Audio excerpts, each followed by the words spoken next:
à votre bras, vous qui allez me causer dans les oreilles. Don José s'assoit, sous le regard de Carmen. Isabelle joue avec son éventail, s'évente.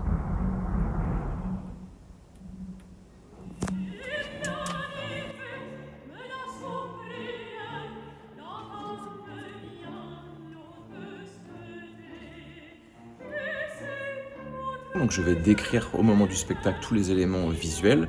Ça va être les jeux de lumière, les entrées, les sorties, les interactions, les attitudes, les accessoires qui vont être nombreux, les changements de costumes.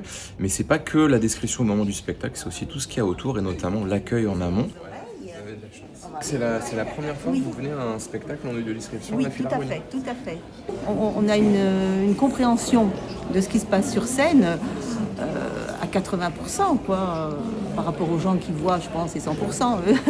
Il y a un confort en plus, parce que du coup, on n'est pas tendu à essayer de capter un maximum de choses pour comprendre, c'est très confortable.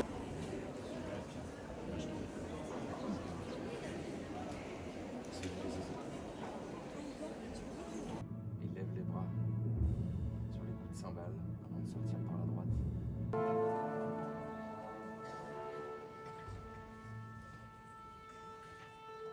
Et je vais vous parler un petit peu du flamenco. Sur scène, Israël Galvan danse le flamenco comme s'il sculptait le silence avec son corps. Ses pas sont secs, précis, souvent fulgurants. En leur proposant de venir un petit peu en amont, d'avoir une explication 15 minutes avant le début du spectacle, ça fait une longue intro qui les plonge dans l'univers du spectacle, leur décrire les interprètes, le décor, ils s'imaginent la scène, et en leur expliquant aussi le parcours des artistes. Il y avait une bonne cadence, il n'y avait pas trop de paroles et pourtant il y avait quand même pas mal de choses qui étaient expliquées avec une bonne intonation, avec des traductions aussi, donc ça m'a beaucoup plu et ça m'a rendu le spectacle accessible tout simplement, puisque sinon je ne me permets pas d'aller voir des opéras où je m'ennuie parce que la musique ne me suffit pas quand j'ai pas les images.